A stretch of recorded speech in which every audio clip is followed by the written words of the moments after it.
All right, so I want to get to the reason we're all here tonight. Tonight's speaker, Amy Jo Kim. She's a friend of mine. I've had an awesome time getting to know her over the last several years. She, was a game designer, and these days she's more of a startup coach. She used to work on things you've heard about, like the Rock Band, The Sims, and Netflix. Super excited that she has a book about community that's from a while ago, and this one is new, so I'm excited about that. She knows what she's talking about. She's a PhD in behavioral neuroscience. She also teaches some masterclass and workshops. So if you get on her email list, you can find out about those. Her Twitter handle is at Amy Jo Kim. Her website's amyjokim.com. And her classes are called gettingtoalpha.com if you want to check those out. So please join me in giving a warm welcome to Amy Jo.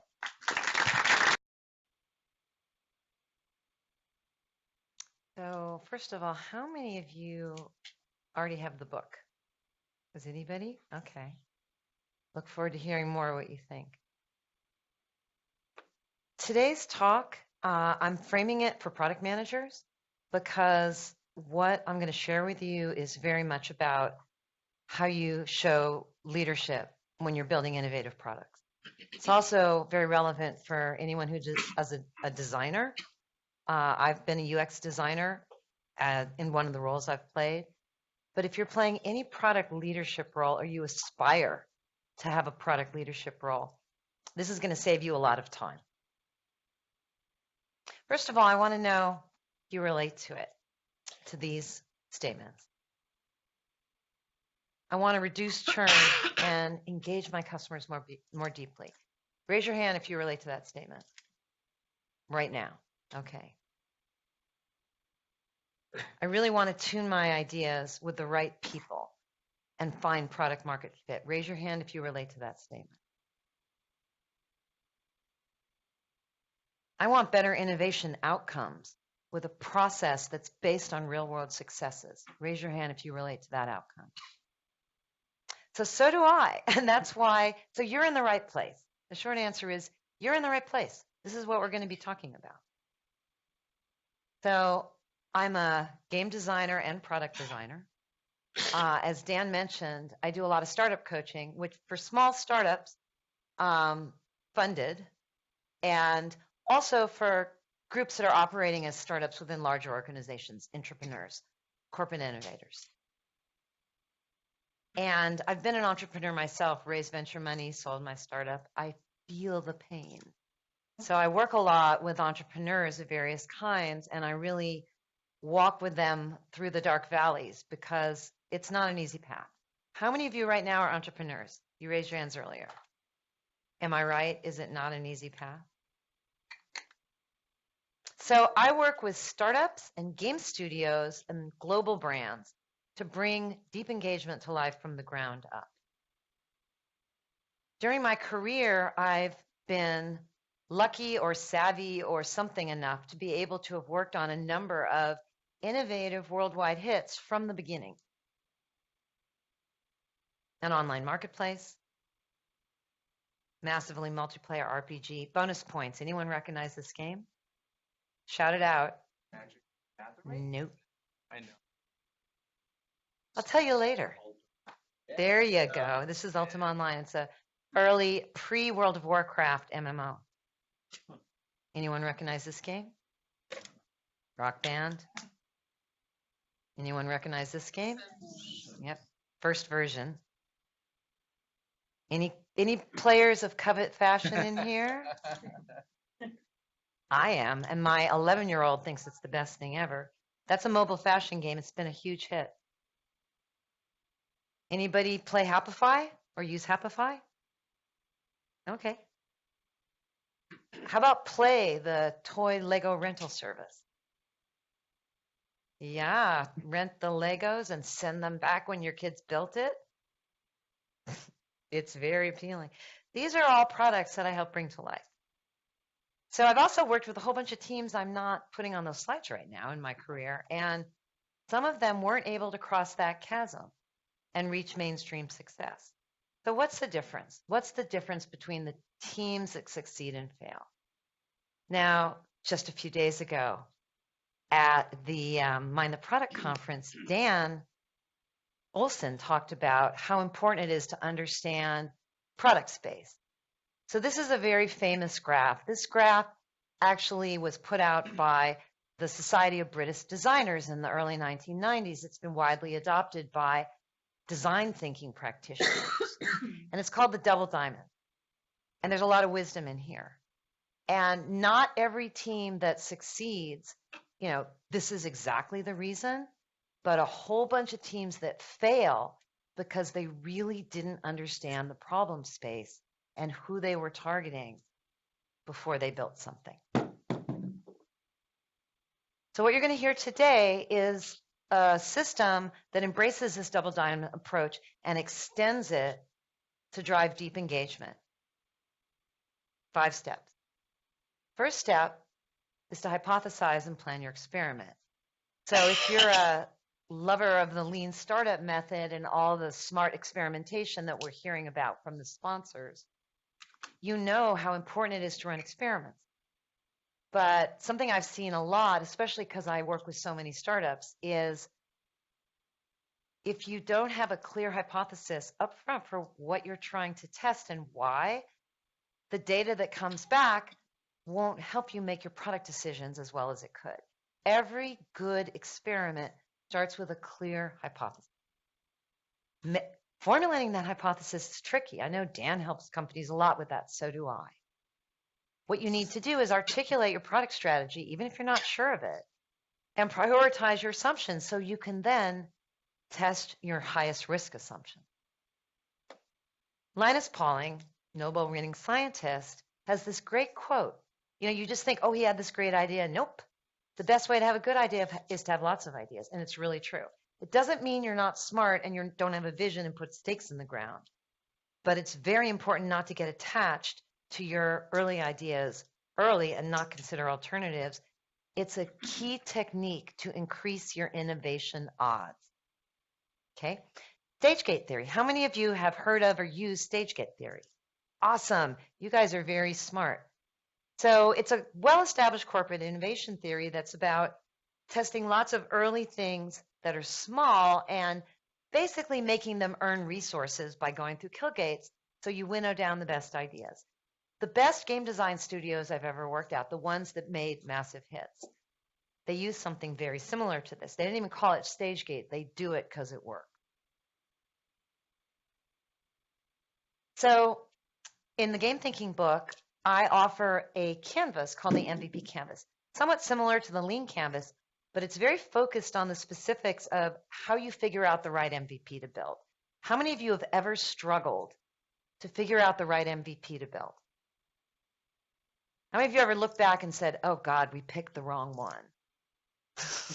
For sure.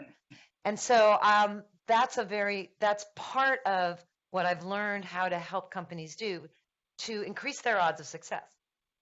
So let's take a specific example, Covet Fashion. This is a really interesting example because this game was very risky, somewhat expensive, and it was a cross between a standard free-to-play game like Farmville or something and social media. And everybody was worried that it would crash and burn and nobody would want it because it was this weird hybrid that was different than everything else out there. Turned into a massive hit. That description I just said also applied to Rock Band, also applied to The Sims. They were these weird, different things that were very risky. So this is what we did on Covet. We had an initial vision that was based on some research that was really about helping young fashionable women discover their personal style through playing dress up with designer clothes. So we used this canvas to nail down our hypotheses about our early customers, what we thought the unmet need was that we needed to test that assumption, the solution that we were going to use to meet that need. And remember, there's not only one solution. It helps to really separate the need, the value prop, and the solution. And then also the value prop that connects that unmet need with the solution. We also nailed down what's the unfair advantage of the team building this. By the way, that's a great question for you to ask yourself. A lot of teams, their investors might say, oh, you should build this out of your tech. They have no unfair advantage in that space, no deep knowledge, no great passion. So think about why is your team set best in the world to tackle this problem, especially if you're an entrepreneur. early metrics, which are different than later metrics. You have to figure out some early metric when you're dealing with 20, 30, maybe 50 people.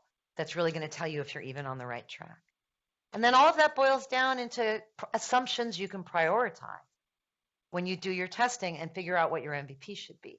In this case, the core assumption was that young women even want this mobile dress-up fashion game and will pay for it. The most fundamental assumption.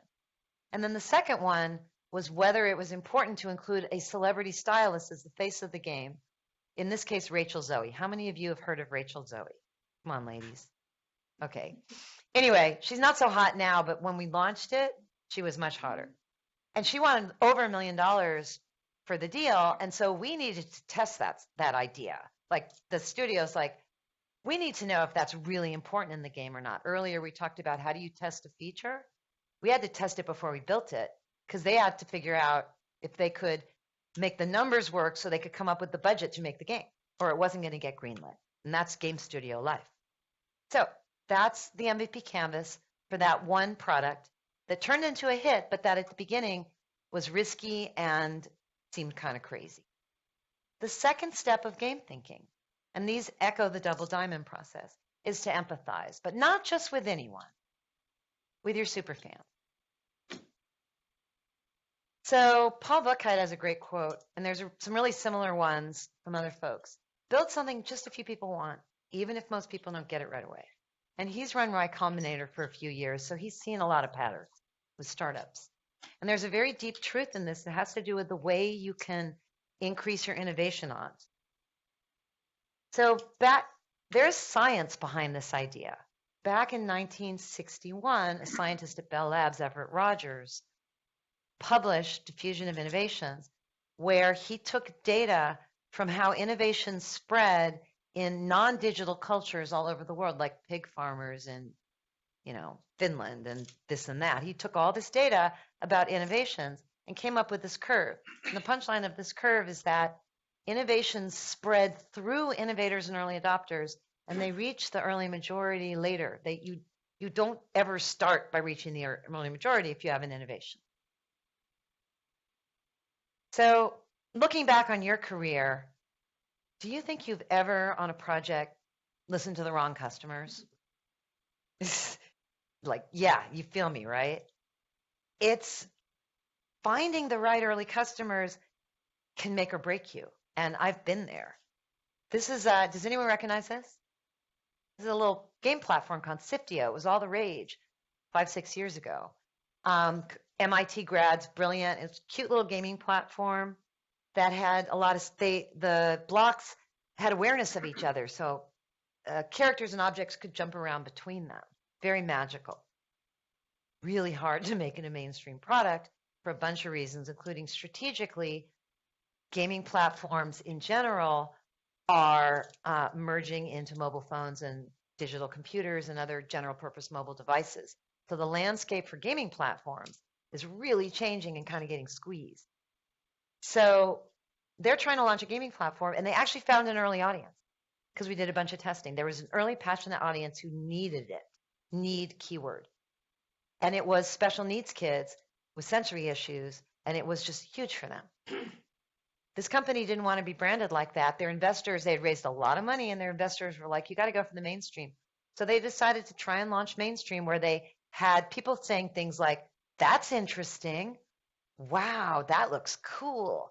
But not saying, when can I get that, and will you take my money? And they launched nationwide malls, Brookstone. You know Brookstone? You have not heard of them because they are out of business. Happify, who really struggled, and I'll tell you about that in a moment, became a mobile health service that's a hit, and they're now expanding from consumer to actually being prescribed by physicians and being part of enterprise healthcare. And the reason they got the opportunity to expand is they first found an early market that worked for them, and then they built from there. And it wasn't who they wanted it to be, but they figured it out, and they moved through that market into their mainstream success. This is what Jeffrey Moore was talking about in Crossing the Chasm. How many of you have read or heard of Crossing the Chasm? Awesome. This is a great book. Punchline for those of you who haven't. This is the book that the guy who took the Apple II hobbyist hit, and he turned it into a mainstream hit, the Apple computer. And he wrote about the chasm. He took the exact same labels from 30 years ago that Everett Rogers had come up with and rebranded them and introduced the idea of how the chasm, meaning it's really friggin' hard to go from early adopter to early majority. It's hard. The same tactics that got you your early adopters and your success there are not the same tactics. You need to cross the chasm. So he wrote this great book about it. Beware, though. Many people forget that he wrote this book about a hobbyist hit. So if you want to cross the chasm, what you want to do is start here, not here. It can be really counterintuitive. The more you're innovating, the more important this is. Okay, who you listen to and who you ignore, as we established, can make or break your product, especially early. So here's what you do. Don't rely on friends and family. Don't say, okay, I'm going to go after people in my target market early, like Thiptio did. Zoom in on your high-need customers, the people who need it the most. Also ask yourself, where are the people where my product can provide them increasing value over time? And they can provide me and my company increasing value over time. That's a good question. Okay, boots on ground. How do people actually do this? On Rock Band, where I learned some of these techniques, our target market was very broad because it was an expensive, risky game. But we started off by just testing all of our ideas and tuning our systems with hardcore rhythm action nerds who already knew the basics. And it was crazy to me, but now I understand why we did it. What about The Sims? We had a pretty broad market we targeted. We especially wanted women to enjoy it because it's a dollhouse come to life. But the early people we tested the ideas with a group of about 100 simulation enthusiasts that Will Wright had collected on a mailing list. And they love to make things. And so we tested ideas on them, but we also gave them tools. And by the time beta was around, they had populated our world with a lot of really useful content. On Pley, we were struggling with a major product expansion, risky, expensive, like these other things. So we needed to test the risk, mitigate the risk. So we recruited not just everybody on the Pley platform, but Lego-loving families who were already enjoying and actively sharing photos because the initiative was really based around sharing behavior. And then on Covet Fashion, we thought we were going to recruit women who like mobile gamers. Women gamers was our first hypothesis. That turned out to be really wrong. Who we ended up needing to recruit and who ended up being our early target market was mobile savvy fashionistas, not gamers. People that, they might play Angry Birds, but you'd say, are you a gamer? They're like, no. Are you a fashionista? Yes. And they really like to consume a lot of fashion content, and they wanted it to be more interactive, more customized, more personal. But they weren't gamers. So we couldn't build the standard game. So the way that the team found their superfans, drilling down on that, was to use a superfan screener, as described in detail in the book, and speed interviews. These are both filtering and screening mechanisms. And then after the speed interviews, we found from about 250 people in the surveys, the screeners interviewed maybe 45, and we found about 20 people. And we did early concept play tests with storyboards of how the game might play out over time. And it was very risky and scary, and it gave us incredible insight into what people wanted and what we should build first, AKA MVP. So how can you do this? Well, there's something called the Superfan funnel. This is, again, covered in detail in this book. This is what I bring to my clients that helps them get the results they're looking for. The first step is a very specific 6-question screener that's designed to surface high-need early customers. The second one, and you can do multiple parallel ones to test your hypotheses about your focus, is speed interviews, 5 to 10-minute interviews. None of these are paid necessarily. If you're an enterprise, it's a different issue. But they're screening, and they're also testing your hypotheses. And all that leads into playtest. That's not a UX test. Playtest is where you're really testing your core ideas. your core system. Sometimes we call it an alpha test, something like that if you're a software engineer. So if you want to cross the chasm, start by finding and delighting your high need early adopters, knowing that you can grow through that into your early majority when ready. Don't fall prey to trying to go right for the early majority. If you're innovating, it just doesn't work. So that's 2 steps. Step 3, design your customer journey. So this is something I learned from game design, but I've brought it to product design. And oh my gosh, is it helpful, especially if you're designing a service or anything with any kind of subscription model or need to retain people. How many of you have heard of Kathy Sierra? Well, today you have, because she is amazing. And she's got great talks. She's a real pioneer. And she's like me, both a product creator and a game designer. And her tagline is upgrade your user, not your product. Make your users awesome. Make people better at something they want to get better at. That is the heart of game thinking. And it's also a very smart way for you to drive retention. So the way you do that tool-wise is using the mastery path. You've, of course, heard of customer journey. We all know about customer journeys. There are many kinds of customer journeys. Most of them describe the sales journey, or like the journey through an experience, like the famous Airbnb customer journey. This is a customer journey that's based on making people better at something they care about.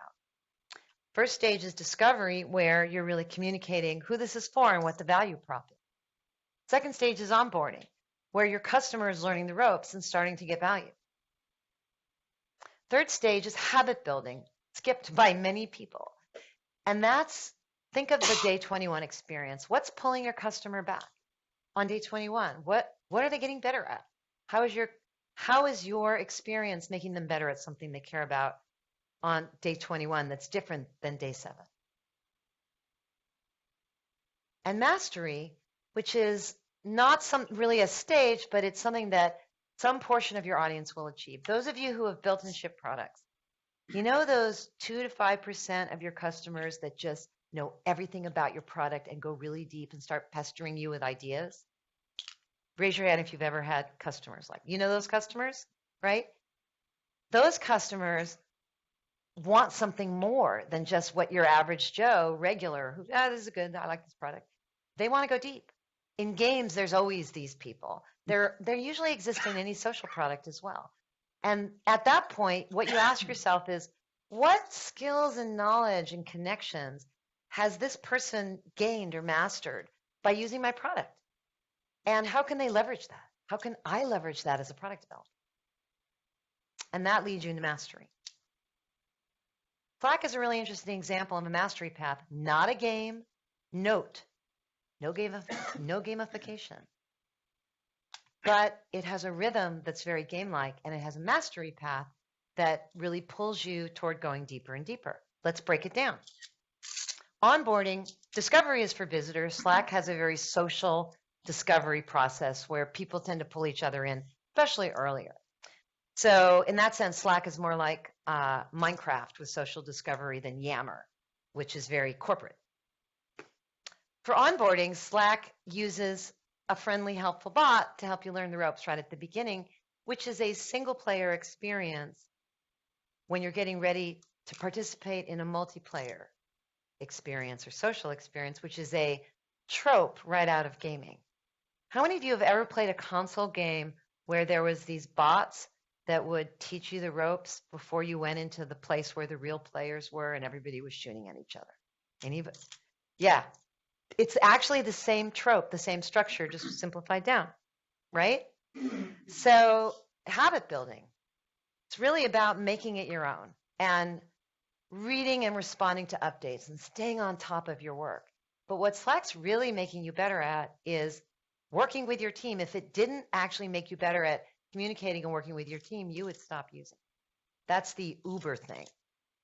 But what it lets you do in order to do that is lots of customization. In other words, well, my team wants this kind of bot greeting. Great, customize it. This color, these emojis, etc. And then for mastery, you can really go deep. You can launch your own channel. You can program your own bot. You can integrate your app into the Slack ecosystem. And now you can even apply for funding from the Slack slush fund. So if you want to build something people love, think about how you can create an experience that gets better as your customers become more skilled. That will set you on the right track. So boots on ground. You guys have to go back to your jobs and do stuff. How do you actually do this? Well, there's a bunch of useful techniques. One of my favorites is job stories. How many of you use job stories? Yay! So I'm a big fan of job stories rather than personas because of the kind of design results I get when we use them. So a job story is this format when it's not a user story. Hello, Agile folks, not a user story. This is a description of your customer's motivation and context to use for design purposes. When there's a trigger, I want to some activity or goal so I can get some desired outcome. That's from your customer's point of view. Let's dig in. Now, there's a particular kind of, if you want to drive deep engagement from the ground up, analyzing what your customers are doing and distilling it into job stories, very, very useful. Even more useful, look through your job stories and study your customers, the ones you're going to focus on, and then find the habit stories. And a habit story is just a job story that's built around a habit.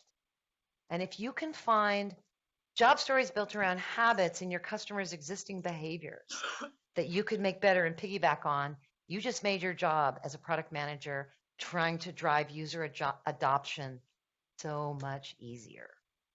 Let me show you how. So when we were doing Covet Fashion, we saw 3 behavior patterns. These are not personas because they could coexist in people. They're behavior patterns.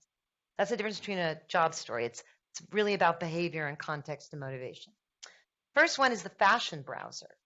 And this is a typical quote. We heard this a lot.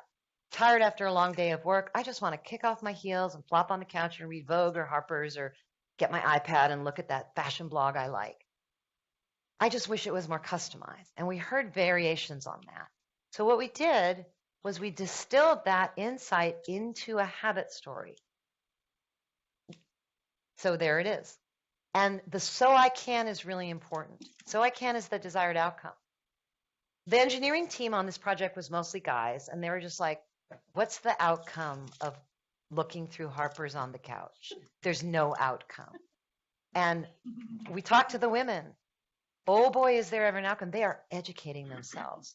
So this was the huge insight, and it really changed. Here's what's important, guys. It changed what we built when we had this insight. What we realized by doing this research and looking for the habit stories is that fashionistas, their self-identity is that they're up to date on fashion, right? It's a self-identity thing. And they think of that time, browsing through Harper's and browsing through fashion blogs, as I'm staying up to date. Oh, really? So this blogger who's always on the cutting edge, look what she wrote, that kind of thing. And so what that told us was, one, we needed to serve that need if they were going to think this was better than what they were already doing. So we needed to have really hot off the runway stuff, which we were already planning. So that was huge confirmation of our core strategy. But it also told us that they need a way to feel like they can get better at this, to get better at staying. Like, what does it mean to get better at staying up to date? And we built those ideas into the game. So that was one. The second one was the co-creator. And this is what we would hear. I've got this one friend or my sister or my college roommate, and I always want her advice. Like, I text her if I'm shopping, and I raid her closet sometimes, and she'll tell me if something sucks. And she tells me ideas for new outfits I never would have thought of. How many of you have a friend like that? Okay, so a few, yeah. And a lot of women do this. People, this is 2-player co-op. So, right? So we realized that.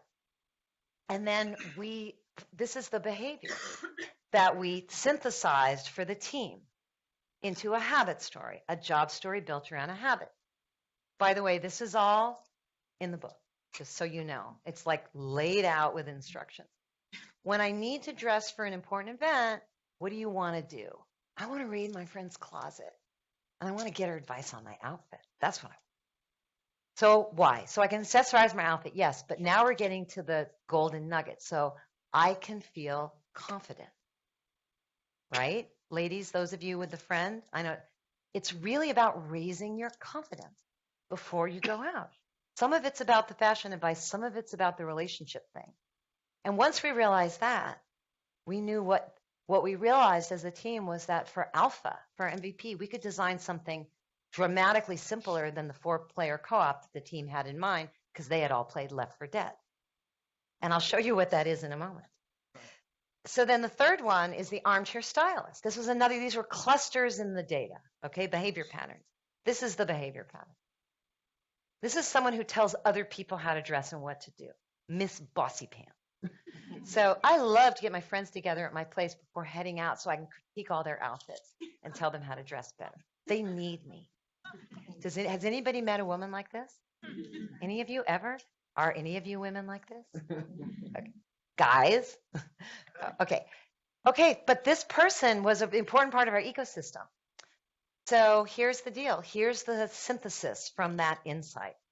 When I give fashion feedback to other people, I want to what? Know that my feedback had an effect. So I can feel important, so I can feel useful. That's what they're looking for. They don't just want to give feedback that goes into a void. They want to see that it had an effect. And these stories can really help guide your feature set. Okay. Step 4, play test your learning loop. A learning loop is a zoom in part of the mastery path. This is about bringing your core functionality to life by testing it with those high need early customers. There's a big difference between bringing your core functionality to life and making your onboarding pretty. Has anybody ever made that mistake? I'm going to show you about that. If you haven't yet, you have not felt the pain of building a leaky bucket. Because if what you build is great onboarding and you don't really have core functionality that brings people back on day 21, you've just spent a bunch of money on a leaky bucket. And a lot of people do that. Maybe if you think back, you can think of situations like that. How do you not do that? That's the question. This is how you not do that. So Dan Cook, who's one of my heroes and mentors and really good friends, talks about in a loop, you're learning a skill and updating your mental model. That's the thing that leads you to player delight. Any of you who have played games know what he's talking about. So how do you build an MVP if your goal is to build an engaging product, not just some fancy onboarding that gets you funding? Not that there's anything wrong with that. So should you build a fake landing page? Is that the thing? Is that the MVP if you want to build an engaging product? Now that you've seen that 4-stage mastery path, what stage is this is a fake landing page testing? Anybody? Prototype.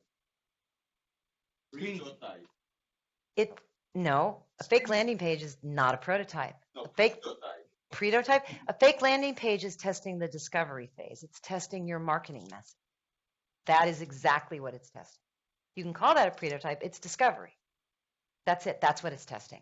And that's great, but a lot of people get confused and they go, oh, we're done testing. No, you don't have any idea if you can pull that off, if people even want it, what the feature set is, doesn't tell you anything about that. So that doesn't work if you're trying to build engagement from the ground up. What about operant conditioning or a Skinner box or simple gamification, tracking and rewards and all that stuff? Will that do it? Nope. It basically will not, and here's the reason. It's self-determination theory. Has anybody heard of self-determination theory? Yes. Here's the deal. Self-determination theory is about autonomy, mastery, and purpose. And again, this is actually covered in the intro of my book, which is published for free on Medium, so enjoy. Here's the deal. To get long-term engagement, you've got to hook into one or more of those, or you're not going to get long-term engagement. If what you want is short-term engagement, then extrinsic motivators and tracking and rewards and operant conditioning, say during a really short onboarding phase, can actually work quite well. But it never gets you to long-term engagement, and it certainly doesn't get you to a delightful experience. For that, you really need to embrace skill building, and you need to make your customers more awesome, to use Kathy Sierra's phrase. Ralph Koster, another one of my mentors and close friends, likes to say fun is just another word for learning. And his book, A Theory of Fun, is absolutely mind-blowing about understanding the core of game thinking. That was very influential on me. He was my colleague on Ultima Online and several other projects. And that's really true. And so when game designers say, oh, finding the fun, Sid Meier, who wrote Civilization, coined that term.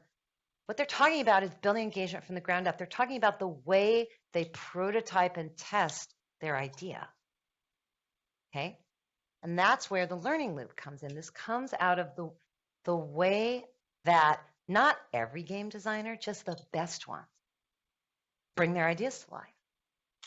So I've broken down the steps that help you do this if you're not a game designer, because most of you aren't. The things that I learned. One is to identify, everything starts by identifying your core social actions, and those job stories help you because they're action-oriented around behavior. So there's this, you can think about which of these social actions are your identified, like 3 to 5. Which are the ones that are really important?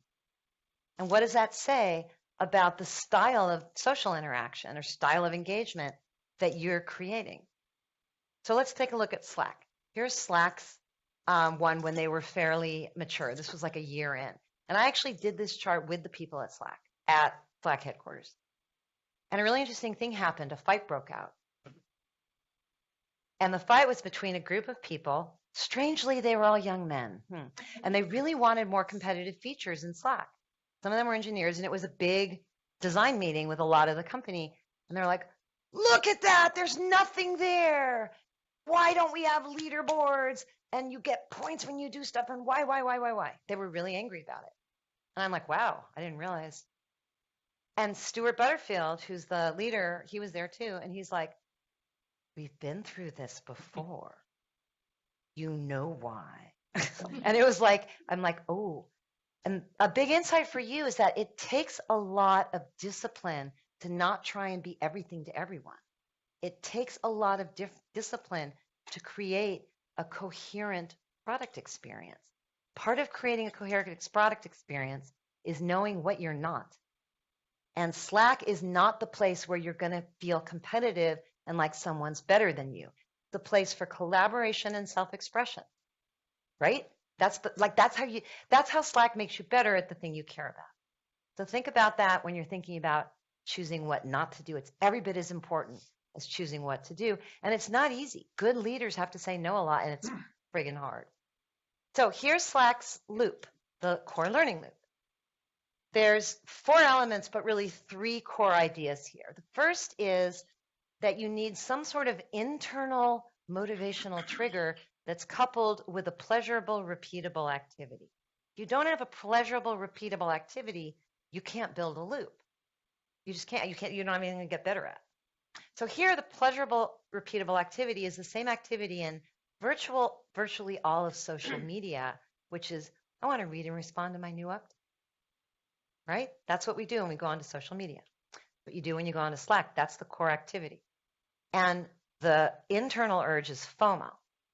Uh-oh, what's going on there? I better check, because what's happening is happening in Slack. That's the basic urge. And people that have stopped using Slack have stopped using it for interesting reasons because it did not serve anymore. That's another discussion. Simple feedback. So you can't get better at something without feedback. So what's interesting here is Slack, right from the start, gave this simple, playful feedback. It's part of their brand building. There's a lot of playful, kind of humorous brand building that's light. And if you notice, it's not just that little red thing that says unread messages. Also that when they're done, it'll give you a little message that just gives you that moment of feedback. Yes, you're done. You've read everything. A few days ago, I noticed, look, Instagram released the same feature. What's interesting here is your feedback doesn't have to be complicated. It just has to be the right feedback. The right simple feedback is what I want you to think about when you're bringing a learning loop to life.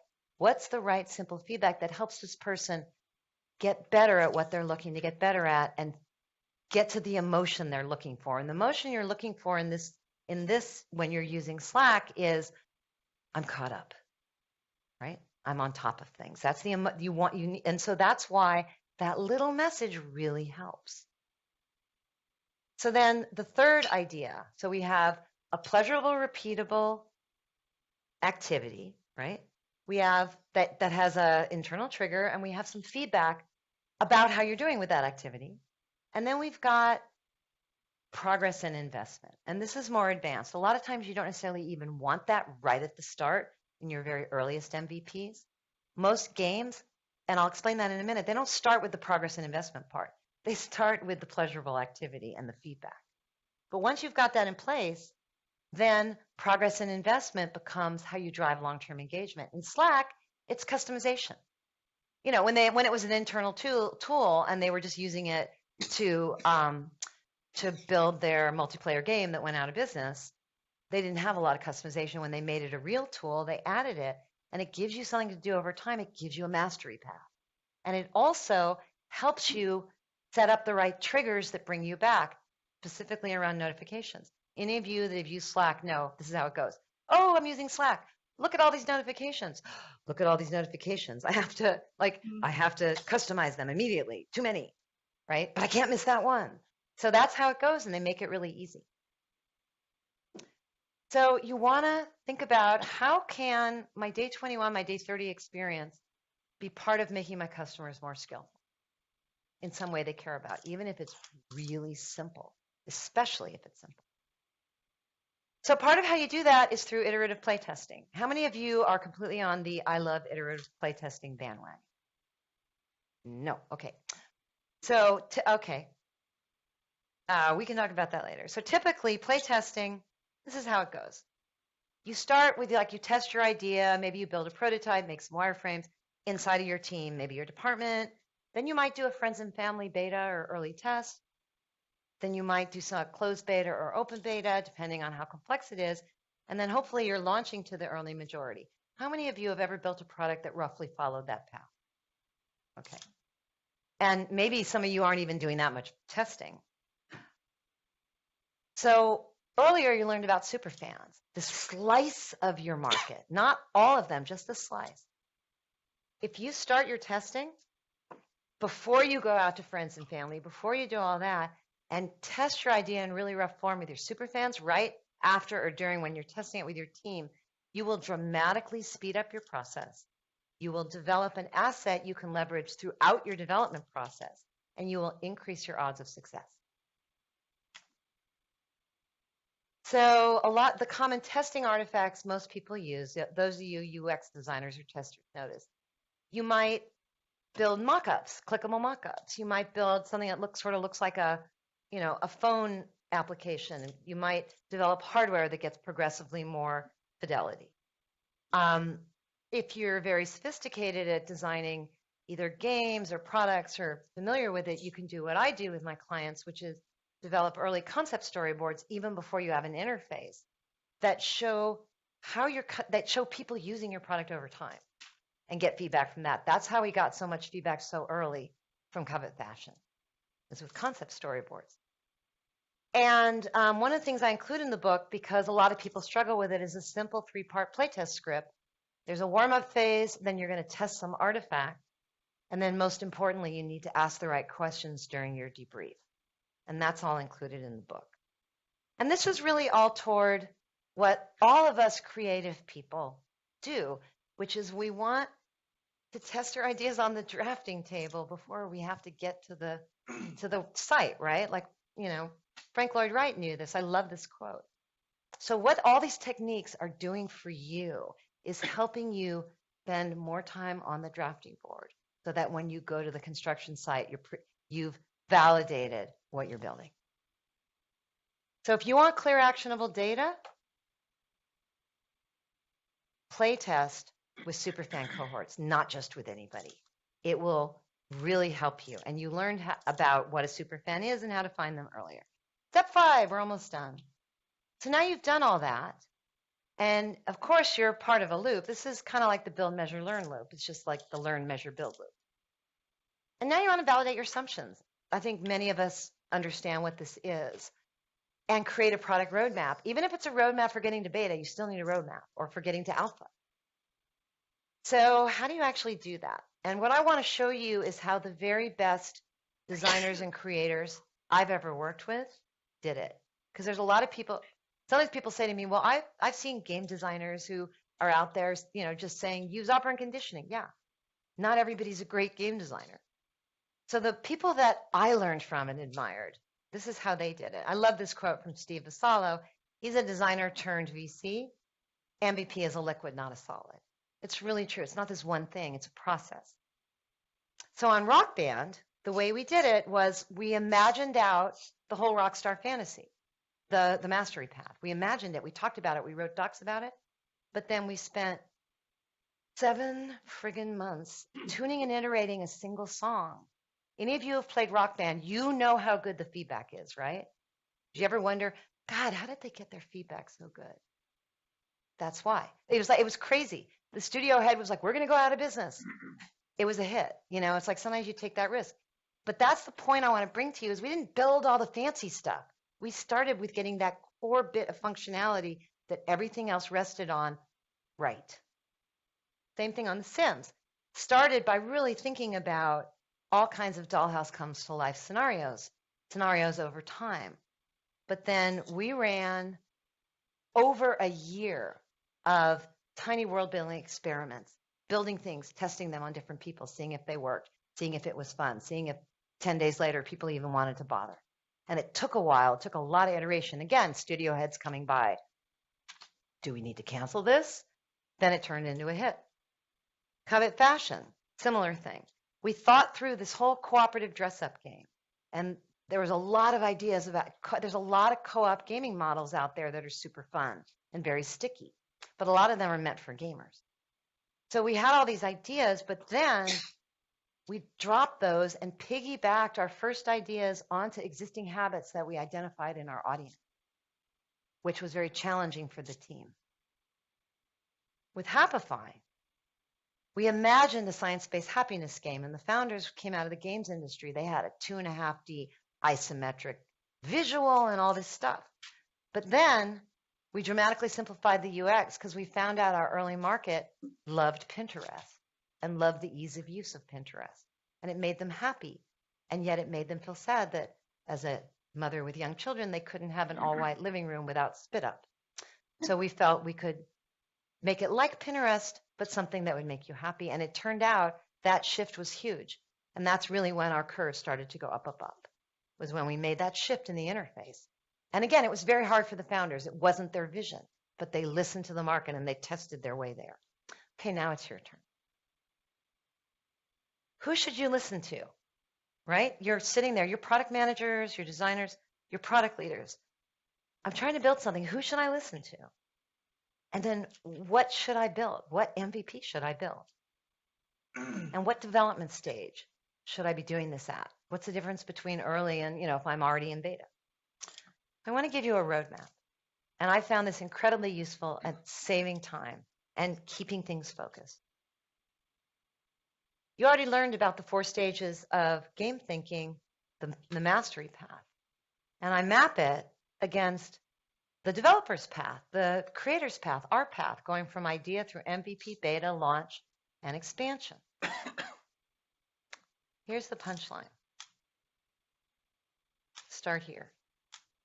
What you want to do is, if you want to build something engaging from the ground up, your MVP should be your habit building loop. That's where you should put most of your energy, not your onboarding. Do just enough onboarding to get people in. You don't need fancy onboarding. That's for later when you want to go more mainstream and you want to bring more people in. If you don't have that thing that brings them back, you're building a leaky bucket. So if you're able to start there, you're going to save yourself a lot of time. And people don't do this in general because it's much harder to do this well than to build onboarding. It's just harder. But depends on what your ambition is. You want to do the important hard thing that really de-risks your project. And if you need to build retention from the ground up, this will help you. So earlier I told you about those habit stories from Covet Fashion and how they led us to product design. Now I'm going to put the pieces together and show you what we did. So the fashion browser habit, we said, what's the pleasurable daily habit? What's that loop on day 21? And we discovered that it could be browsing and rating beautiful outfits, just like looking through a more interactive Vogue. And that's a core system in the game we launched with, still there today, 5 years later. We also had a really strong social hook, which was rating your friend's closet. And this had some interesting viral elements.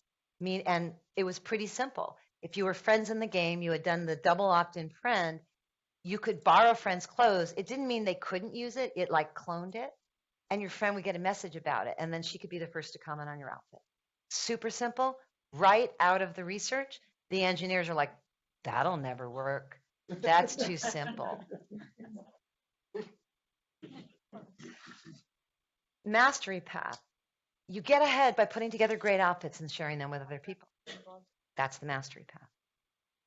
And the learning loop, what we learned is that the whole thing is great, but when rubber hits the road, it's not just one system. Good games are interlocking complex systems. And so in addition to the browsing outfits, we actually created a system that would keep people coming back, add variety, and generate content for the browsing, which is dressing up for aspirational events. So the way it works is you come in and you get access to better and better events, garden parties, red carpets with celebrities. It's all fantasy. You dress up for that event. You can raid your friend's closet, and then you submit your outfit, and then other people can rate it. And then when that style feed, the outfits all the time, that's populated by all the players who dressed up for events. So the whole thing is a very happy synchronous loop. So what I want you to take away from this is the power of prototyping to learn. And the power of disciplining yourself not to fall in love with your idea, but to fall in love with solving a problem for a specific group of people and learning as you go. So what game thinking can do for you, this system, is create the right MVP for the right people. Build an experience people come back to again and again from the ground up, and dramatically improve your innovation outcome. You want more? Go to gamethinking.io. There's a lot of free stuff. You can get the book. You can join our free community, the Game Thinking Hub, where we discuss all of this in sometimes exhaustive detail. So thank you very much. All right, so we'll do Q&A for a little bit. All right, I'm sure people have a lot of questions. I'd love it if you had questions. The way this works, you just ignore people that raise their hands. We hand out mics so everybody can hear. So if you don't have a mic, don't ask a question. That's simple. That's the rule for this game. So raise your hand if you want a mic, and Rohan and I will give you a mic. Right there. All right, cool. All right, you guys are the question neighbors. So when you have a product that doesn't really have a feedback loop, like it's not something that people use over and over again. They do it one time and say it's a component in another product, right? They integrate it, they're done, they go live, you're done. How do you find feedback loops in those sorts of situations? There might not be one. I mean, if there isn't a natural one, it can be really hard. Then, you're trying to do the wrong thing. I mean, if there's not a feedback loop, it's very hard to drive any kind of engagement, and it's basically impossible to drive skill building. So if there's not something that people need to get better at, then a lot of this isn't relevant. It's still useful to find superfans and test your idea on superfan cohorts. Super useful. Oh my God, I wish I'd known that 10 years ago. I really do.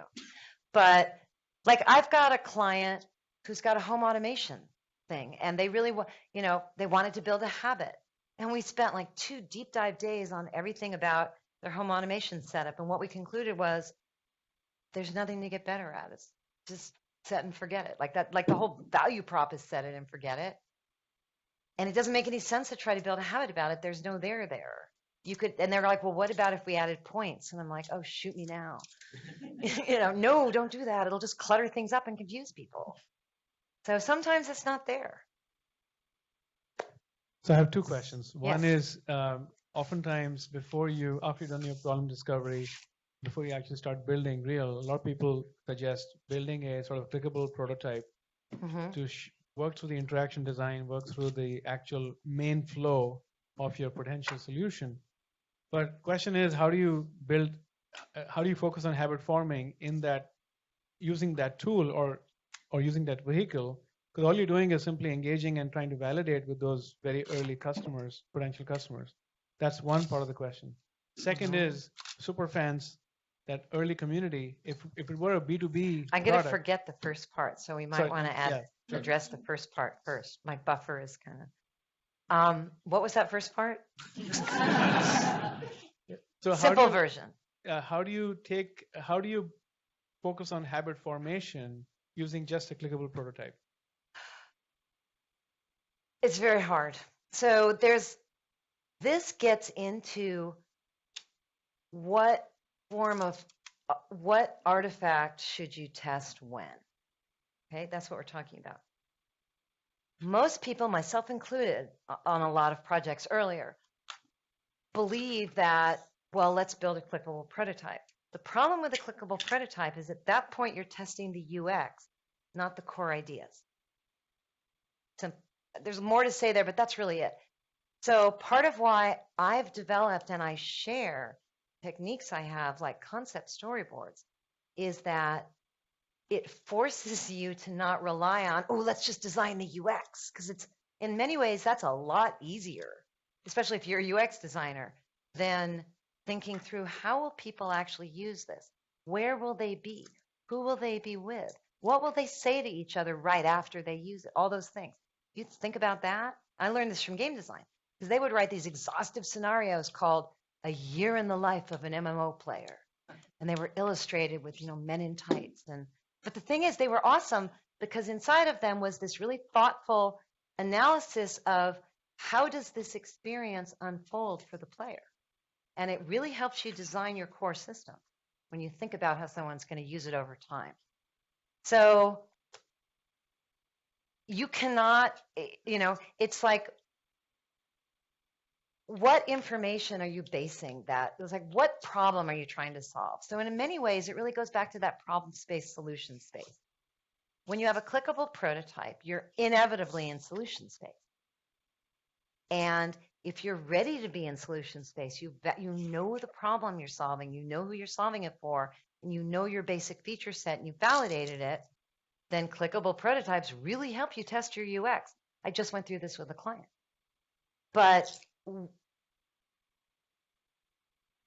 it actually gets in the way, and it can make you think you validated the core ideas when you haven't. So that's why I recommend doing something that doesn't have the interface in it, that's really about surfacing your vision for the functionality and then testing your assumptions about how people are going to use it. And you can do that with storyboards. It's simple. You hire someone on Upwork to do a few drawings. It's like really easy. And there's also a whole bunch of examples in the book that you can just copy. I hope that answered your question. Yeah. Second part. Thank you. Second part. So your superfan idea or concept, if you have a B2B value proposition, that's very hard to reach depending on where the product is being targeted, not end users, but let's say decision makers, to get them engaged without having enough demonstrable value to start with. So it's a bit of a chicken and the egg. What would you suggest to find superfans in that realm? In B2B, yeah. In B2B. So I have a lot of B2B clients and they all struggle with this. So thank you for bringing that up.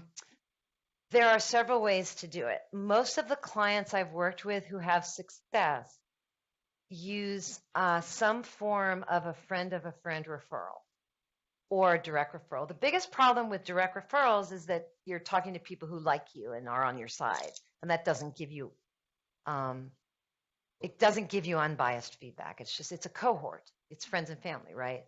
So sometimes people will test ideas with their existing client. But I have a lot of clients, they test their ideas with their existing clients, and then they go, ooh, they all liked it.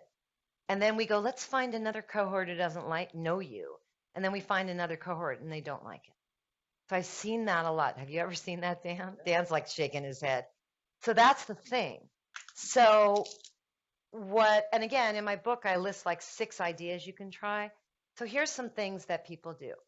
You can do intercepts at a conference. You can go to where the people already gather. Here, there's people here, right? Maybe somebody would come here to do research on product management in Silicon Valley.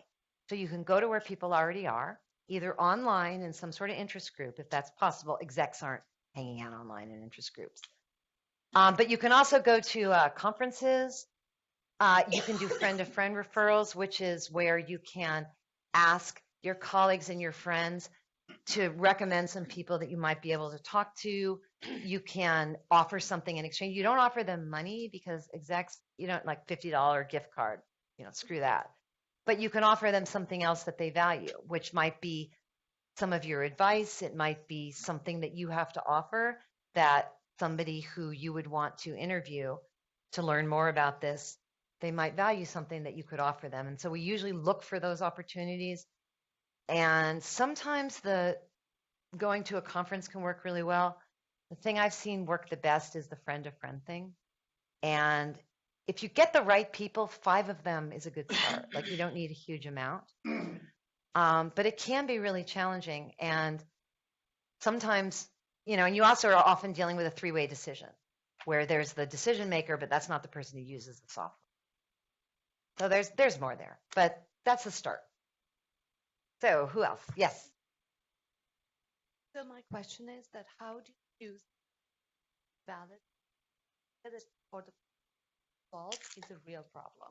The screener doesn't validate it. The screener gets you started. It alone is not the answer.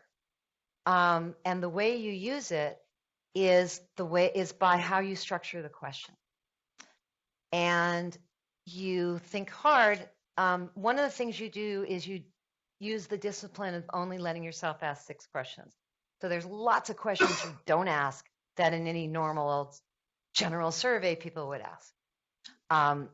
But you pick questions that start to test your assumptions. You ask yourself, you do that MVP Canvas thing, and then you have your assumptions. So then you pick questions that test your assumptions head on. Like, okay, here's an assumption. We're pretty sure we're right, but it's still an assumption. What's good? Like, we think we're really for, I have a client right now. They've decided they're going to target college-age kids versus young adults or some other things.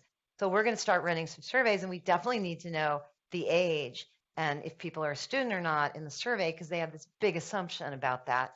But we're not only going to test them, we're also going to throw a bit wider net because there might be an adjacent group that's even better. And that's often the case. And then you have 3 multiple choice questions and 3 open-ended questions. And the multiple choice questions give you buckets, and they, if what you're really looking for is, do these people have the need that I think my product's solving, is really what those questions are about. And the open-ended questions drill down into their habits and desires around the particular thing that your product's focused on. And all of the detail is actually spelled out in the book. But there's like these 6 questions that will, when they come back, you'll look at the data and go either, yeah, we're on the right track, or wait a minute.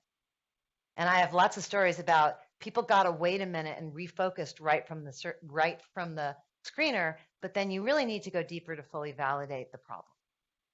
I have a follow-up. Okay. You'd mentioned be good. Yes. So this is the Superfan funnel. So what you do is you run a screener, and if you have a lot of people, you can run a big screener. Often, if you have a big group, you take a slice of it, run a screener there, learn from it, run another one. The people that the screener spits out, you're going to code, and you're going to identify some of them that look like people you would want to talk to more. People that gave good, long, open-ended answers. People that spend the time to give good, open-ended answers, in general, are better interview subjects and research subjects. Someone who answered your survey but didn't spend any time on the open-ended answers doesn't really give a hoot. So you find those people, and then you look at the data, pick a few people to interview from the interesting subsets within the data. And those interviews are 5 minutes, maybe 10 minutes. And you ask them 3 follow-up questions. Again, they're all detailed in the book that drill down on what they're already doing to try and solve the problem. So it's hard to get at that in a screener, but you can start to. But one of the most important things when you're determining if someone's a super fan or they just want the $50 for your study is not just, there's three things. One, do they have the problem? You want to, in the screener and the speed interviews go together, okay? Speed interviews can be on the phone, on Zoom, on Skype, whatever. 5 minutes, they're screening. They're just screeners. Half your people probably won't show up for them when you say there's a screening interview. The ones who show up, they're interested in your product. They're going to be good research subjects. And you want to find out, do they have the problem that we think they have? Do they know they have the problem? Meaning you don't have to convince them. They already know they have the problem. Top of mind. 3, what are they doing today to try and solve it? Are they doing something? Because somebody who has a problem but isn't doing anything to try and solve it, even though they know it, is probably not going to try and solve it with your thing either. So that's why it's such a good screening process. And I find sometimes you can do it just with a screener. I find speed interviews end up saving you huge amounts of time because it's better to test 5 to 7 of the right people than 30 that are mixed. You get much better actionable data because that's what it's all about, right, product managers? Okay. Yes, another one? Have you ever had a cohort of superfans that gave you feedback and you designed the feature set around their feedback and it ended up being too niche? And how that would you just mitigate happened for that? last week. Okay, yeah. Literally, What do you do about literally. That is such a hard problem because it's hard to know that ahead of time. It's hard to know what was Rock Band too niche? Was The Sims too niche? It was really hard to know that ahead of time. It looked amazingly, weirdly niche, but then we were able to make it more mainstream. So, yes. And there's 2 things. One, what I found is that that question I put forth earlier, part of the MVP canvas, which is what's your unfair advantage as a team, is really critical in answering this question and dealing with this issue. A team can't execute and own a vision and do a great job with it unless they really feel it in their bones and they really are behind it. And so what I've seen is that many things that are niche, if you had the right people and the right vision, you could probably turn them into something else. But if you start to build something and you listen to your early adopters and then you discover it's really, really niche, and the version of it that would not be so niche would either take way too much work and time, you don't have the money or the skill, or it's really interesting, but the business model sucks for some reason. Maybe there's a huge incumbent in the space and it's hard to make money. Lots of spaces have that characteristic. But I just had this with a client and we spent 3 months surfacing ideas and we chose a direction to go in and we built an alpha and all the signs were, oh, these people are going to love it. And this is so cool. And we've really found something and it's such an important burning need, blah, blah, blah. Built an alpha. 2 weeks into alpha, people are lukewarm. They're like, this is interesting. We're like, we do not want to hear interesting. That is bad. So what we did is we regrouped and we actually went back and looked at our business models and met with the board, the startup, and decided to pursue a different direction. We pivoted. And part of why we pivoted was the direction was too niche, particularly the business model was too niche. And we were all like, gosh, couldn't we have seen it 3 months ago? And we really couldn't. But at least it wasn't a year. It was, 3 months. But 3 months is a long time in the life of a startup. That's burn rate and all that. So I think one thing that you can do is you can be very rigorous in surfacing your assumptions and your risk factors at the beginning. And what they said to me was, I wish we had spent more time during the MVP canvas phase, during the strategy phase, really surfacing the risk factors around business models. And I said, yes, the reason we didn't is that you refused to do it because you set the state for alpha and we had to work backwards from that. And they're like, yeah, water under the bridge. Great, let's do it now. Like literally, I'm just sharing with you, this is what happened. And that's what you do. You screw up and you learn and you're like, okay, so now We're deep into analyzing and we're picking it on the business. And we're also saying, no, we don't want to be too niche. But it's really, the struggle is real. I'd love to hear your story about that. Maybe after did I answer your question? There's no magic thing. I can tell you this, though. If it becomes clear you should pivot, just say, we messed up. What can we learn from it? Let's wring all the learning out of it and keep going. That's the best thing you can do.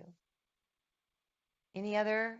Yes. Hi, I'm Shamshad Khan, working on a double-sided marketplace for seniors Oh, interesting. and their loved ones. So while the example was good for Slack, because we all use it, could relate with it, do you have any, I'm curious, any examples around marketplaces or eBay?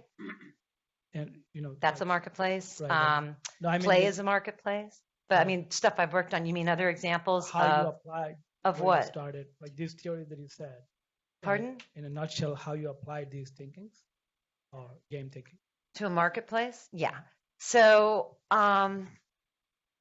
work on a lot of marketplaces. And one of the biggest challenges of marketplaces is balancing the needs of each side. I'm sure you're struggling with that, right? The sellers and the buyers or however and often if you're working in educational gaming, you got 3 players, teachers, parents, and kids. We do a lot of work in educational gaming, so it's even more complicated. And the way you apply this is that you study the problem space for both sides of the marketplace. And sometimes if you can do it, you can parallelize it, and 2 teams can go or 2 individuals can go and and really understand it, get the job stories, that are interesting to you, and then put all that together for your design. Often you need to roadmap that out because you can't do it all at once. You can't boil the ocean. And so in that case, you have to pick, well, which side of the marketplace am I going to really study first and really understand the problem space? So I've been looking for a pattern. Is it like, should you always do the buyers first or the sellers? I have not seen a pattern. I think it really depends on the details of what you're working on. A lot of people optimize the sellers first and figure they can, once the sellers are there, they can bring the buyers. That doesn't always work.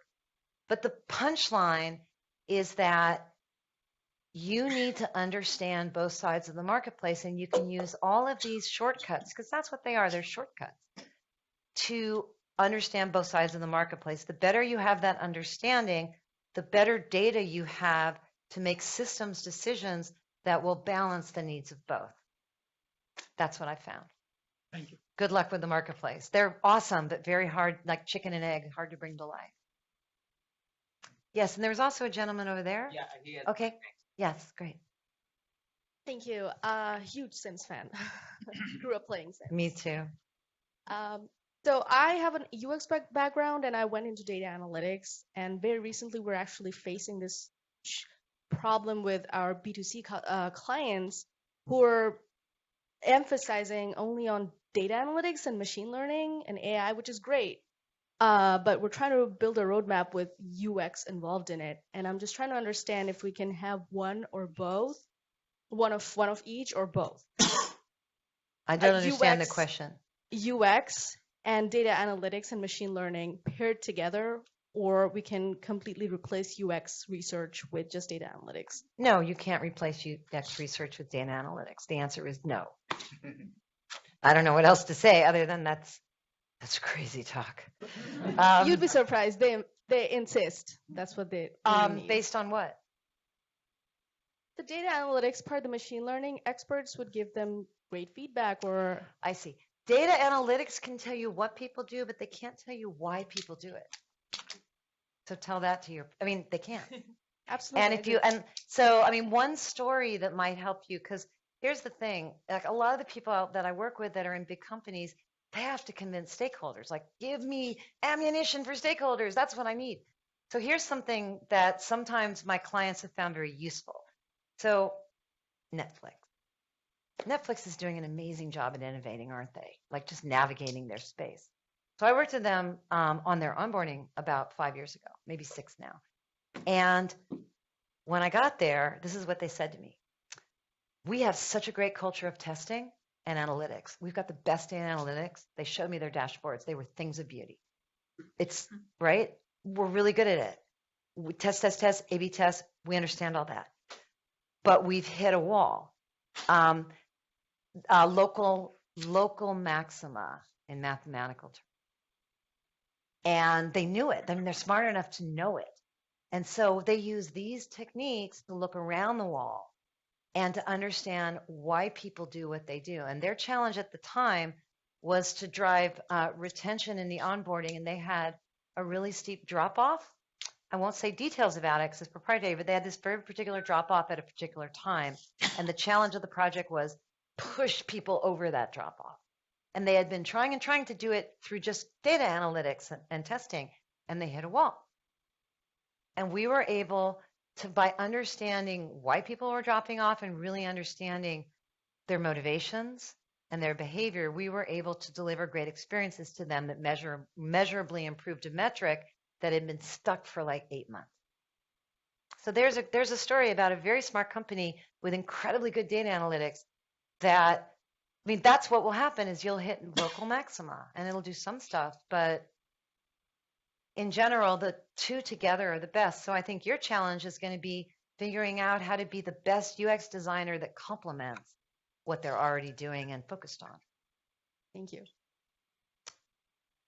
My question is around how do you get early validation or testing in situations where you don't trust your customers' stated preferences or opinions, but want to rely on their behavior, or there can be significant differences between behavior and preference. Say it again. I'm not sure I quite understand. So for certain products or for certain scenarios, what a customer tells you may be significantly different from how they behave. Yes. And so how do you get early validation for such situations? So one is don't run focus groups. Those are the worst for groupthink and often very misleading, just in my own experience. The second is do early testing with things like concept scenarios, which I mentioned earlier, for directional feedback. That can help you know like which cul-de-sacs not to go down, but that can't really tell you if people are going to pay for something or not. The third one is really figure out some sort of alpha or MVP or pilot test or something that's not show me your mock-ups, but actually you're running something for some weeks. And figure out what pilot test can I run with the smallest possible feature set. Maybe it's a concierge mock-up thingy or something, but how can I run a test that head-on tests my most important ideas that will show me what people do, not what they say? Pricing is often this. So for example, Covet Fashion, which was a scary project with a lot of risk under a lot of pressure, but it turned out well. By the way, the lead game designer was bipolar, so that was another fun layer on that. But with Covet Fashion, what we did was we had like 4-week and 6-week sprints, and then within that we had 2-week sprints that were really about testing concepts, and we got to an ugly, semi-broken alpha very fast. And we used all the techniques I just taught you to get there and to have something that was much simpler than we thought would work. So like, what's the pilot test that's simpler than what you even think will work? How can you run that pilot test? And then what we did was we ran alpha for 4 weeks and we put up a paywall, see if people would pay. And they would not greenlight that game unless we got good metrics and came up with something people would pay for. Literally, it was like the game would get canceled. So that's what I think. There's stuff you can test early, and I'm a big fan of test artifacts, show, like I think these concept scenarios work really well because they show people, here's what it would be like to use this product. Are these situations, do they map to you? Do they make sense to you? How would you feel? Here's day 21. If this was you, where would you be? Would your husband be there? What would you be saying? And you just kind of ask them to fill in the dialogue on the storyboards, right? And you get a lot of insight there, but I don't think you can test things like, will they pay for it? So I just encourage people to not even try. at that point, but to then put up the earliest paywall they possibly can. Does that make sense? Yeah. Yes. So you mentioned how using this method, there's been game studios that come and say, should we shut down this product or this project? Or some places say, oh, we're going bankrupt. Should we continue? So how do you advocate these methods so that that people above you say, yeah, let's do this and let's continue until we get what we need to get? So I'm not sure I fully understand. Let me clarify something. So like when game studios hire me, they hire me for these methods. I don't have to advocate the methods. Right, but They- how does one, not you, 'cause Oh, you okay. are the expert. in Well, this. and there's also a lot of people that don't want to do this, and then I don't work with them. It's like kind of that simple. But so what? I want to help you. What's the question? So by training others and showing how to do the method, how does one go about advocating to do these methods within their company and accomplish what this is to do, rather than just let the old path that you said that people normally think to do this and it breaks? So there's what I can help with directly, and then there's sort of outside of things I can help with. So what I've seen directly is that a lot of people that might come to a workshop of mine, like a one-day workshop, around the world, get really excited about it and then go back to their company and they have resistance. And they're like, come on, guys. And so that's definitely a problem people face. So what I offer several programs that are specifically to help train and guide people. Here's the bottom line. Until people see results on a project, they don't believe anything. That's the thing about every corporation and really any humans in groups. So what I encourage everybody to do, and what I really work with people to do, is to find